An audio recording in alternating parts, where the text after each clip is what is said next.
ప్రార్థన చేస్తే దేవుడు ఎలా ఆలకించి మనకు ప్రతిఫలం ఇస్తాడో, రెండోదిగా నీ ప్రవర్తనను బట్టి నీకు ప్రతిఫలం ఇస్తానంటున్నాడు దేవుడు. మన ప్రవర్తన, మనము దేవుని పిల్లలమయ్యాం, క్రీస్తు రక్తము చేత కడగబడుతున్నాం, దేవుని సన్నిధిలో మనం ఎంతగానో ఎన్నో వాక్యాలు నేర్చుకుంటూ ఉన్నాం, దైవజనుల ద్వారా దేవుడు శ్రేష్టమైన ఉపదేశాలను మనకు అందిస్తూ ఉన్నాడు. ఈ ఉపదేశాన్ని తీసుకుంటున్న మనము మన ప్రవర్తనను ఏం చేసుకోవాలంటే సరి చేసుకుంటూ ఉండాలి. హల్లెలూయా. అందుకే మీకు చాలాసార్లు చెప్తాను, సంఘానికి సేవకుడు ఎందుకు అవసరం అంటే సంఘాన్ని సరిచేసేవాడే సేవకుడు. ఎక్కడికక్కడ సరిపెట్టేవాడు కాదు. సత్యవాక్యాన్ని సరిగా విభజించి ఖండించి గద్దించి బోధించేవాడే దేవుని సేవకుడు. హల్లెలూయా. వాక్యం చెప్పేటప్పుడు మనకి గుచ్చుకున్నట్టుగా ఉంటుంది, మన కోసమే చెప్పినట్టుగా ఉంటుంది. అలా ఉండాలి. అలా ఉంటేనే అక్కడ దేవుని ఆత్మ పనిచేస్తున్నాడని అర్థం. మనం ఎంత వాక్యం వింటున్నా మనకి ఏం అనిపించట్లేదు అనుకోండి, తేడా సేవకుల్లోనైనా ఉండాలి, మన హృదయం అనే నేల రాతి బారిపోయినైనా ఉండాలి, ఈ రెండింట్లో. అందుకే నేను ఒకటే చెప్తాను, వాక్యం వింటే ఒకటి సరి చేసేసుకోవాలి, లేదా దేవుడే సైడ్ చేస్తాడు ఒకరోజు. సంఘములో నువ్వు ఉండలేవు. నీకు ఒక ఆత్మీయ సంఘాన్ని ఇచ్చినప్పుడు, ఒక అభిషిక్తుడైన సేవకుడు నీకు ఇచ్చినప్పుడు, నీకు వాక్యం అనేది నీ దగ్గరకు వస్తున్నప్పుడు ఆ వాక్యాన్ని బట్టి నీ ప్రవర్తన సరి చేసుకోవాలి. నీ ప్రవర్తనను సరి చేసుకోకపోతే దేవుడే సరి చేయవలసిన పరిస్థితి వస్తే అది చాలా భయంకరం. అంతవరకు మనం వెళ్ళకూడదు. మనం మాట ద్వారానే సరి చేసుకుంటే మంచిది. స్తోత్రం చెప్దామా? గట్టిగా చెప్పాలి. ఒక వ్యక్తి క్యాన్సర్ వచ్చింది. క్యాన్సర్ వచ్చాక చెప్తారు, అమ్మ ఇగో ఈ ప్రాబ్లం వల్ల నాకు క్యాన్సర్ లేదని మరొక వ్యాధి అటాక్ అయిందని. ఆ మాట తీసుకొని మరొక వ్యక్తి ఆరోగ్యాన్ని కరెక్ట్ చేసుకుంటే బాగానే ఉంటుంది. వచ్చా చూసుకుందాలని చెప్పి ఇతనికి కూడా క్యాన్సర్ వచ్చినంత వరకు వినట్లేదు అనుకోండి, ఏమండి? ఆ క్యాన్సర్ ఆ వ్యక్తికి రావడానికి ఒక రీజన్ ఉందనుకోండి, క్యాన్సర్ కానీ మరొకటి కానీ. అది నీకు చెప్పగానే నీ హెల్త్, నీ ఆరోగ్యాన్ని నువ్వు కాపాడుకుంటే పర్వాలేదు. అది వచ్చాక చూసుకుందాం అంటే వచ్చిన తర్వాత ఇంకేం చూసుకుంటావు చెప్పండి? దేవుని మాట నీ దగ్గరకు వస్తున్నప్పుడు నువ్వు సరి చేసుకుంటే నీ ప్రతిఫలం ఇస్తానంటున్నాడు ఆయన. హల్లెలూయా. నిన్ను చూస్తుంటాడు ఆయన నిన్ను గమనిస్తుంటాడు. నా మాటకి నీ ప్రవర్తన దిద్దుకుంటున్నావా లేదా? ఇదిగో ఈ ఆదివారం వచ్చావంటే ఈ ఆదివారం నిన్ను ఆయన తన రక్తంతో కడగాలనుకుంటాడు. తన వాక్యం అనే ఉదక స్నానం చేత నీకు అంటబడిన మలినాలన్నీ తుడిచేసి కడిగేసి నిన్ను శుభ్రపరుచుకోవాలనుకుంటాడు దేవుడు. ఆ ఉన్నతమైన ఉపదేశం ద్వారా, వాక్యం అనే ఉదక స్నానం ద్వారా నిన్ను నీట్గా తయారు చేయాలనుకుంటాడు దేవుడు. హల్లెలూయా. ఎందుకంటే మన ప్రవర్తన చూస్తాడు ఆయన. మన ప్రవర్తనకు దేవుడు ప్రతిఫలం ఇవ్వడానికి ఇష్టపడుతున్నాడు. ప్రతిఫలం ఇవ్వాలంటే ఏం చేయాలి?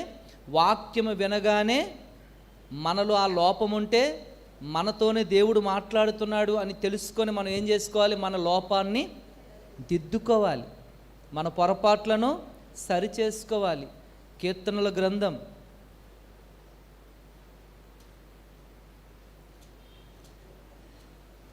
50వ కీర్తన, కీర్తనల గ్రంథం 50వ కీర్తన 17వ వాక్యం.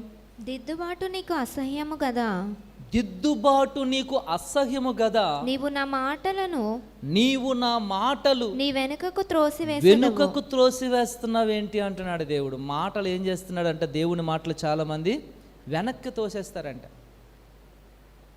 చాలా ఇలాంటి వాక్యాలు చాలా విన్నావులే, ఇలాంటి మేము కూడా చాలా ఉపదేశాలు విన్నాములే. వాక్యాన్ని, దేవుని మాటను అలా వెనక్కి తోసేస్తారంట. దేవుని బిడ్డలారా, వాక్యము చాలా జాగ్రత్తగా తీసుకోవాలి. ఆ వాక్యమే నిన్ను బ్రతికించేది, ఆ వాక్యమే నిన్ను నడిపించేది, ఆ వాక్యమే నిన్ను వెలిగించేది. ఆ దేవుని వాక్యమే, దేవుని మాటే నీ బ్రతుకుని మార్చకపోతే ప్రపంచంలో ఇంక ఏది మారుస్తుంది నిన్ను?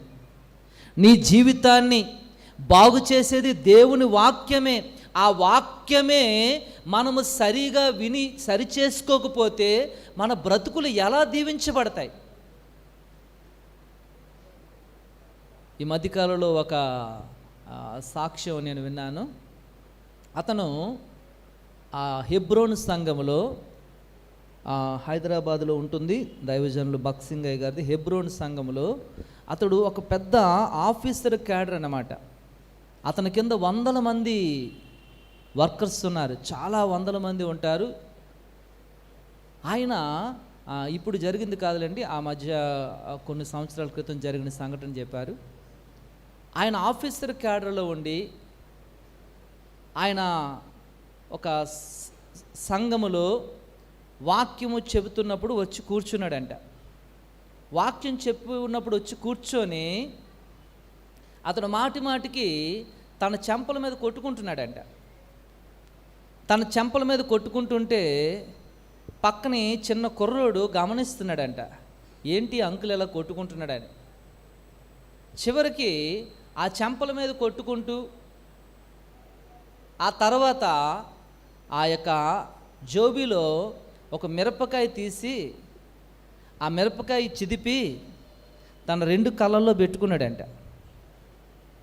ఎందుకు అలా చేస్తారు అంకుల్ అని అడిగితే తర్వాత చెప్తున్నాడంట, నాకు హెవీ వర్క్ ఉంది డ్యూటీలో.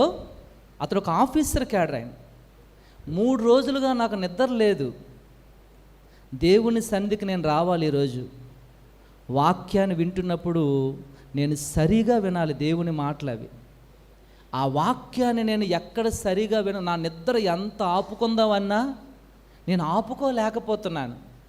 కళ్ళు మూతలు పడుతున్నాయి కనుక మిరపకాయ చిదిపి కళ్ళల్లో పెట్టి వాక్యాన్ని వినాలని కూర్చున్నాను ఇక్కడ అన్నాడు.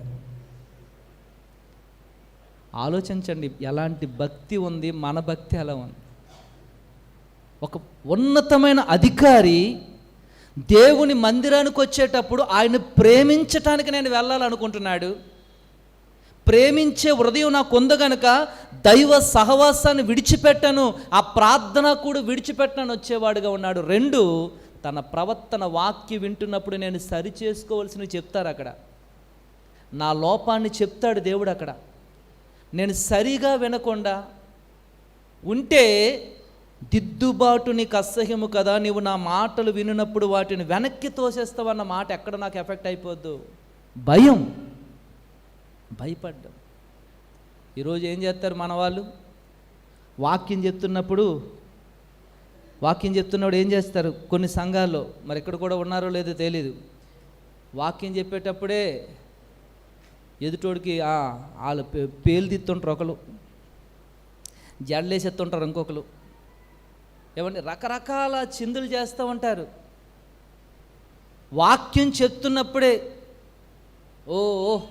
పొయ్యిలో రెండు కట్లెట్టినట్టుగా కొంతమంది కాలు చేపేస్తారు, 2 కాలు. ఏమండి, ఒకటే నిద్రపోవడం, శాప నిద్ర కొంతమంది. ఇంకొంతమంది ఉంటారులేండి, వాళ్ళ నిద్రలు ఎలా ఉంటుందంటే అన్నింటికి ఎస్ చెప్తారనమాట. వాళ్ళు వాక్యం చెప్తుంటే ఎస్ అంటే ఆ నిద్రనాలు ఏం చేస్తారంటే ఈ రీతి కవర్ చేసుకుంటారు అనమాట. ఎస్ ఏం చెప్పినా ఎలా దింపుతారనమాట. ఇంకొంతమంది నిద్ర చేస్తారు. వాళ్ళు ఇంకని చెప్తావు, టైం అవ్వలేదా, ఇంకేం ఇలా వెనక్కి వెళ్తుంది అనమాట. వాళ్ళు ఎలాగుందో చూడండి పరిస్థితి. ఒక గొప్ప స్థానాల్లో ఉన్నవారు భక్తిని ఎలా చేస్తున్నారు, మన జీవితాల్లో ఎలా భక్తిని చూపిస్తున్నాం దేవునికి. నీ ప్రవర్తనకు ప్రతిఫలం ఇస్తానంటున్నాడు ఆయన. చెప్పలు కొడదాం హల్లెలూయా. నువ్వు ఎలాంటి ప్రవర్తన, నువ్వు దేవుని మందిరానికి వెళుతున్నప్పుడు నీ ప్రవర్తన చూస్తాడు ఆయన. ఆ ప్రవర్తనకు ప్రతిఫలం ఇస్తానంటున్నాడు.